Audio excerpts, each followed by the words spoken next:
chapter 20 of Matilda. It's called The Third Miracle. So here I'm going to make a prediction and also use my schema and make a connection back to earlier in the chapter or earlier in the book where we read two chapters that had the first miracle and the second miracle, and we know what happened then. So I'm only assuming that something big might happen in this chapter. The third miracle. And if you hear a dog in the background, that's Miss Skylar. I might have to pause the video if she comes out, in and out, but we'll get through the chapter, I promise. Okay, the next day was Thursday, and that was, as the whole of Miss Honey's class knew, was the day on which the headmistress would take charge of the first lesson after lunch.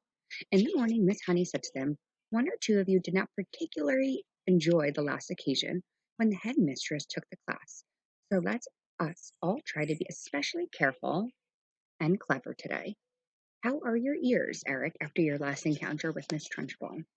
"She stretched them," Eric said. "My mother said she's positive they're bigger than they were." "And Rupert," Miss Honey said, "I'm glad to see you didn't lose any of your hair after last Thursday." "My head was jolly sore afterwards," Rupert said. "And you, Nigel," Miss Honey said, "do please not try to be a smart aleck with the headmistress today. You were really quite cheeky to her last week." "I hate her," Nigel said. "Try not to make it so obvious," Miss Honey said. "It doesn't pay. She's a very strong woman. She has muscles like steel ropes." "I wish I was grown up," Nigel said. "I'd knock her flat."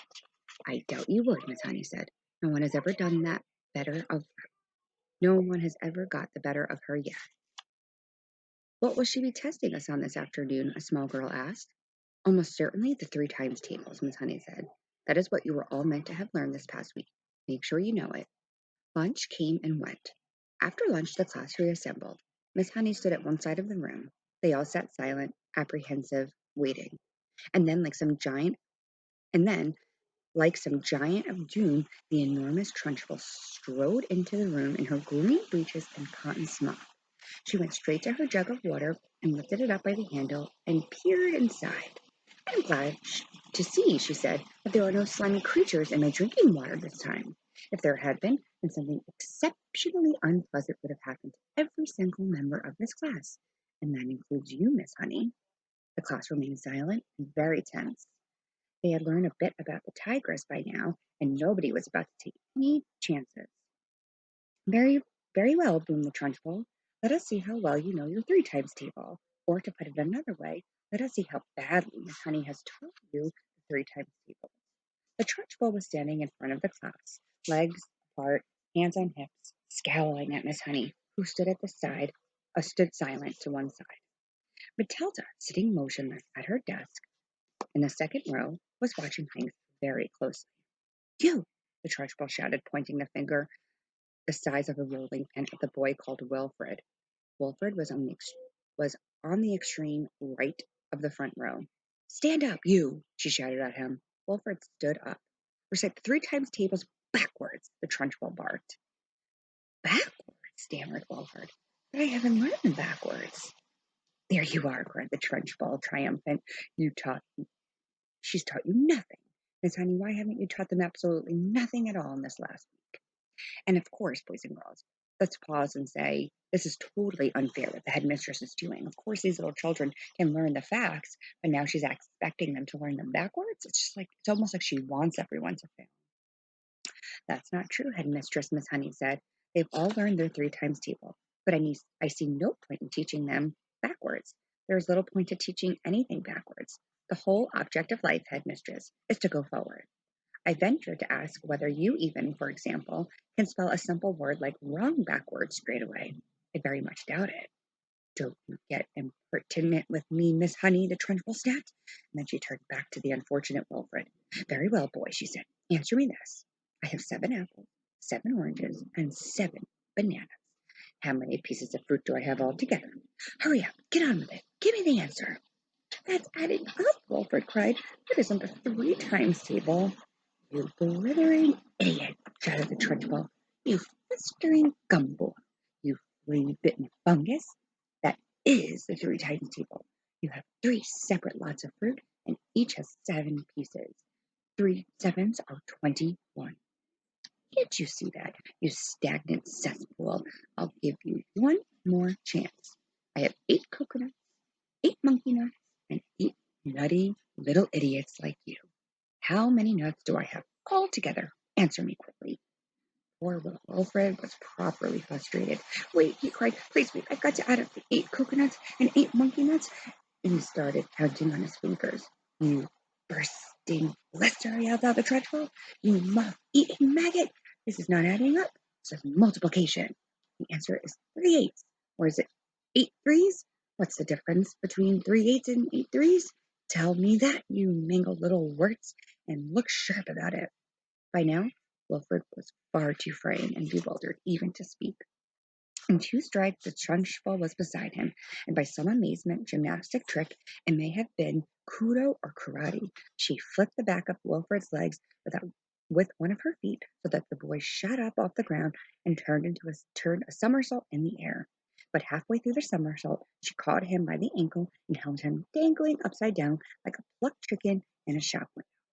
8 3s, the Trunchbull shouted, swinging Alfred side by side in his ankles. 8 3s is the same as 3/8, and 3/8 are 24. Repeat that.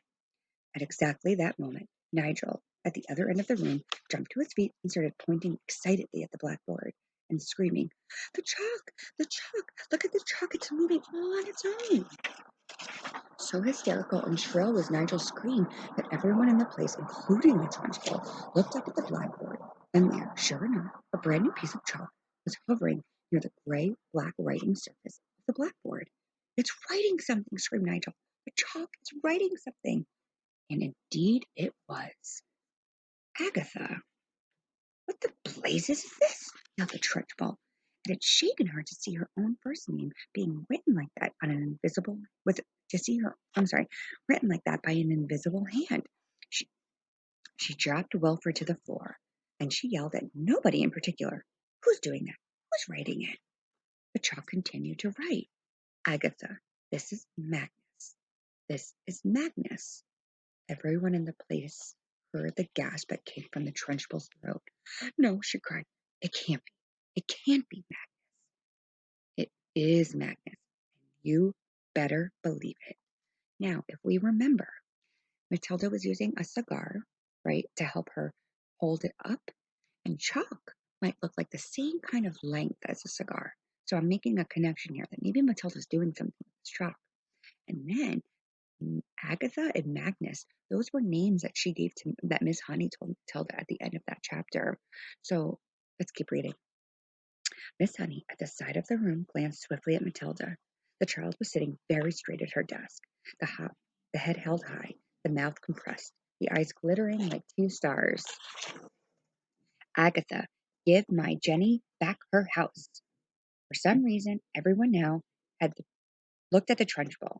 The woman's face had turned white as snow, and her mouth was opening and shutting like a halibut out of water and giving out series of strangled gasps. Give my Jenny her wages. Give my Jenny the house. Get out of here. If you don't, I will come and get you. I will come and get you like you got me. I am watching you, Agatha. The chalk stopped writing. It hovered over for a few moments. Then suddenly it dropped to the floor with a tinkle and broke in two. Wilfred, who had managed to resume his seat in the front row, screamed, Miss Trunchbull has fallen down. Miss Trunchbull's on the floor. This was the most sensational bit of news of all. The entire class jumped up out of their seats to have a really good look. And there she was, the huge figure of the headmistress, stretched full length on her back across the floor, out for the count. So it looks like she passed out here, and I wonder why. Miss Honey ran forward and knelt beside the prostrate giant. She's fainted, she cried. She's out cold. Then go and fetch the matron at once. 3 children ran out of the room. Nigel, always ready for action, leapt up and seized the big jug of water. My father says cold water is the best way to wake someone up who's fainted, he said, and with that he tipped the entire contents of the jug over the Trunchbull's head. No one, not even the Miss Honey, protested. As for Matilda, she continued to sit motionless at her desk. She was feeling curiously elated. She felt as though she had touched something that was not quite of this world, the highest point of the heavens, the furthest star. She had felt most wonderfully, the power surging up behind her eyes, gushing like a warm fluid inside her skull, and her eyes had become scorching hot, hotter than ever before. and things had come bursting out of her eye sockets, and then the piece of chalk had lifted itself up and had begun to write. It seems as though she had hardly done anything. It had it had been all so simple. The school matron, followed by 5 teachers, 3 women, and 2 men, came rushing into the room. By golly, someone's floored her at last, cried one of the men, grinning. Congratulations, Miss Honey. Who threw the water over her? Asked the matron. I did, said Nigel proudly. Good for you, said another teacher. Shall we get some more? Stop that, the matron said. We must carry her up to the sick room. It took all 5 teachers and the matron to lift the enormous woman and stagger her out of the room. Miss Honey said to the class, I think you all better go out to the playground and amuse yourselves until the next lesson. Then she turned and walked over to the blackboard and carefully wiped out all of the chalk writing.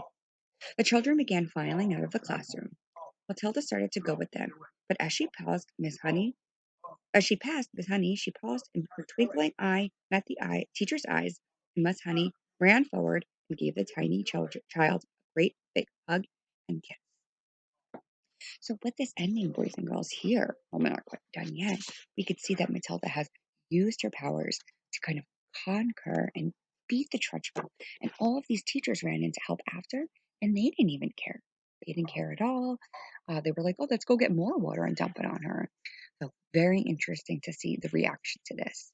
And I guess we're going to learn what happens with the Trunchbull.